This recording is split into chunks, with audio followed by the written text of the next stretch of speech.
As a reputable mech simulator, Iron Spirit only featured real mechs. The base designs sold in its virtual store could be bought in real life with almost the same performance. With its vast and extensive database, the game worked hard to group them together in a simple manner. The BSBH Corporation eventually decided to adopt a 1-star to 5-star rating. They later added even higher ratings with the introduction of even higher performing models. The game's database included many older designs, but its library of current designs was incomplete. Many top-notch mech designs were highly guarded secrets. These so-called next-generation models represented the cutting edge of mech design. The age of mechs spanned 400 years, so the game offered plenty of models even without the latest designs. Iron Spirit's lowest 1-star mech models used to plow the battlefield alongside legends such as Maklu, the mech pioneer. Compared to contemporary models, these ancient relics fell short in many ways.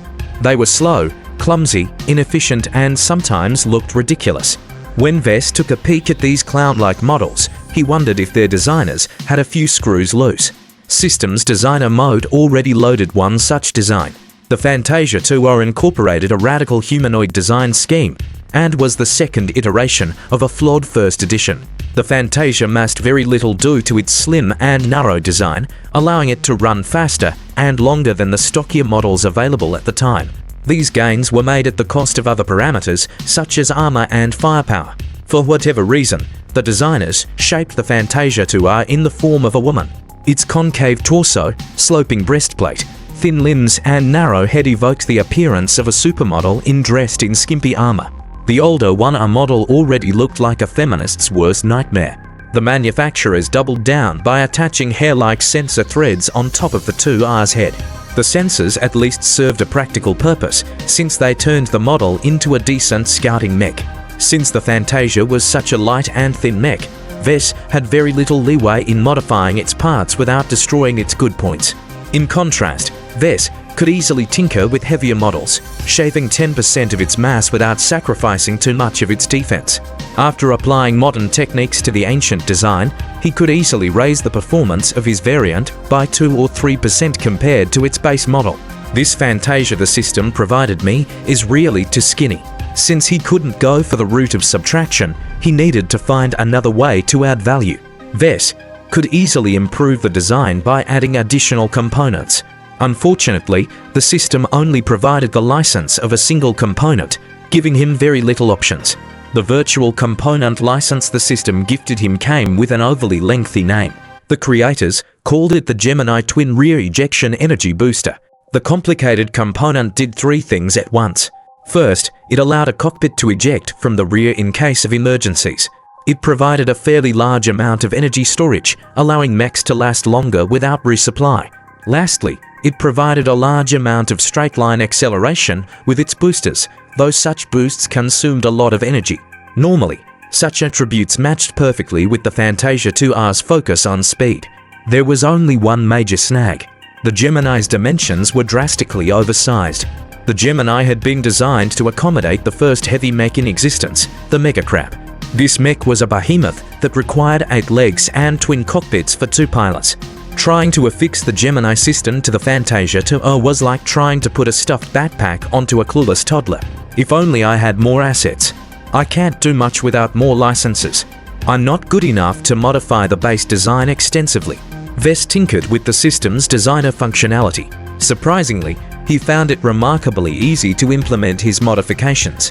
The design tools responded to his thoughts alone, cutting back errors resulting from unsteady hands or faulty calculations.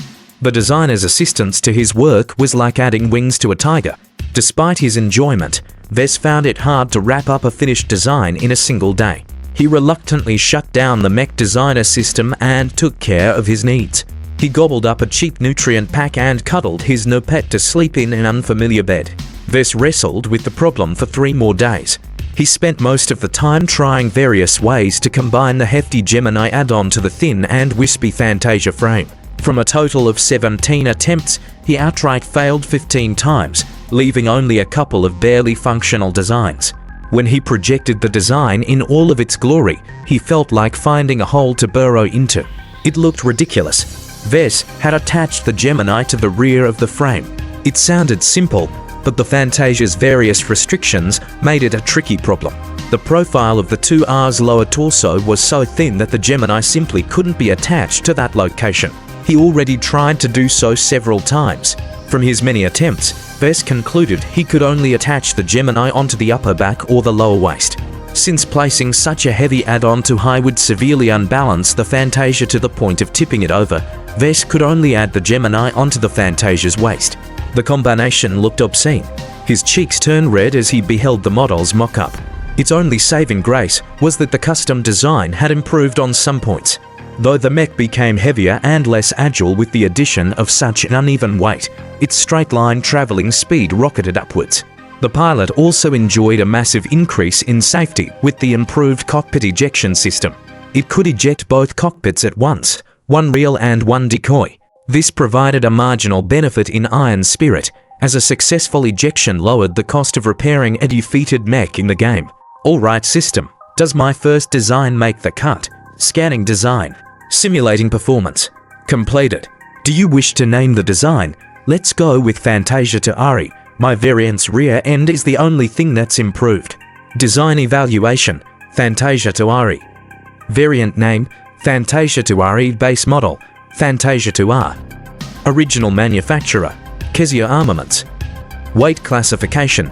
Medium light. Recommended role. Sprinter. Harasser. Armor. F carrying capacity. F aesthetics. O endurance. C+. Energy efficiency. C flexibility. D.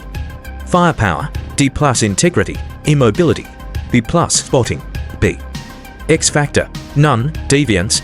23%. Performance improvement. 4.5%. Overall evaluation. Horribly overweight for its intended purpose, the Fantasia to Ori is nevertheless redeemed by its amplified power and forward potential. Its improvement in open terrain and long-distance missions does not outweigh its anemic flexibility and horrible performance in close-quarters combat. The model's unique appearance may appeal to a small subset of pilots. You have received 1 design point for completing an original design. Congratulations on completing the first part of the tutorial. The rewards have been sent to your inventory. You have also received a bonus for exceeding the requirements of the mission. Vess sighed in relief. He had worked hard to merge 2 entirely different things together. While he succeeded on a fluke, he still managed to pull through. Now that he finished this ungodly mission, he could move on and forget this abomination of a mech. He wiped away the projection of the design and opened his inventory. 2 gift-trapped packages awaited his eager fingers. Vess quickly tapped both icons, letting them unbox together. You have received a virtual license for the following mech: Kezia Armaments Fantasia 2R. You have received a virtual license for the following component: Maxadron Gemini Twin Rear Ejection Energy Booster. Really? You're giving me the same stuff I've been torturing myself for 3 entire days. You have received a new mission. Please read the details in the missions page. Mission Tutorial Part 2 Your First Sale. Difficulty F rank. Prerequisites: completed tutorial part 1. Description: you cannot call yourself a proper mech designer if your design isn't used. Please endeavor to sell a mech based on your first design. Reward: 1000 design points. You're setting me up, system? Even if I can find someone stupid enough to buy the 2RE, I still don't have the credits to purchase the raw materials. Iron Spirit doesn't let designers fabricate a virtual mech for free even if I possess the necessary licenses. The game taxed mech designers by charging them for the raw materials. You have forgotten your bonus. Please look at the currency tab in your inventory. A red packet awaited Vess when he switched his view. He tapped it, causing the virtual envelope to unfold into imaginary bills. It eventually landed into a neat stack with the total amount displayed on top. Congratulations for receiving 100,000 bright credits. Vess widened his eyes. Exceeding the expectations of the system provided considerable rewards. With the sudden windfall, he had a lot more options to earn money now. While 100,000 credits might not let him purchase a license for another mech, he could still purchase plenty of cheap components such as armor plating, cooling systems, batteries, and even weapons. Before Vess put his newly gained credits to good use, he first made sure to complete the mission. He uploaded the saved design of the 2RE onto Iron Spirit's virtual workshop. He then spent about 10,000 credits collecting the raw materials required to fabricate the design. While he could spend twice as much to let the game fabricate the design automatically, Vess wanted to save every single credit, so he went for manual assembly. Vess spent 2 days fumbling around the Virtual Workshop's 3D printer to print all the required parts. He then took 3 more days fumbling around the assembler trying to put all the diverse and heavy parts together. Somehow, Vess felt a little closer to his first creation as he finally clicked the final part together. He even took some time and credits to paint the chassis purple and red. "You're not the prettiest girl, but you're my first." Vess shook his head. "That sounds wrong." While trying to erase the unpleasant image of mech-human romance from his mind, he quickly put the finished model onto the market. He didn't choose to sell the virtual mech for real credits, though the option was available. Practically all low-tier mechs in Iron Spirit were sold in gold, the in-game currency that mech pilots earned when they won matches against their opponents. The market set a minimum price of 1,600 gold, reflecting the cost of raw materials if Vess had paid for them in gold. "I'm not stupid enough to sell it at cost. Let's add 100 gold. My labors has got to be worth something." Just after he finished with the lot, he also checked his user profile. He chose to hide his real name for now. It wouldn't do for his future career in mech design to be tainted with this awful design. He casually set his nickname as Chasing Clouds as a reference to his home planet and his aspirations. With that chore done, Vess threw the mission to the back of his mind and went to the mech section of the market. He browsed all of the available variants of the Fantasia 2R. If he wanted to design a competitive but affordable Fantasia model, he needed to do his research on what the market already offered. He could then tailor a list of requirements and scour the market for fitting components. Vess sunk into his work. He fell into the enthusiasm starting his career in mech design. Even if designing virtual mechs for a game didn't bestow him with the qualifications of a real mech designer, he could still polish his basic skills. Once he accomplished a handful of sales, he could purchase better licenses and design better variants. "Still, I can't play with virtual mechs forever. There's no way I can earn enough credits to meet my next interest payment."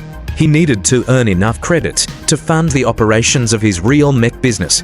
If the expensive fixed cost of purchasing licenses was left out, then he could easily make the deadline. Reality wasn't so kind.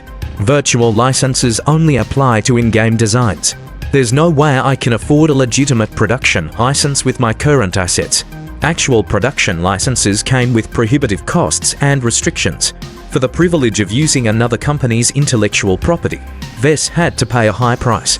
He also had to give the original owners a cut of his earnings. Along with the cost of raw materials, profits grew thin. It's impossible to make it without the help of the system. I hope the 2R is going to sell out quickly, because I have a feeling I'm going to need all the design points I can get. Lucky sauntered over and meowed at Vess. "What's up, buddy?" The cat tugged at Vess' pants and tried to lead him outside.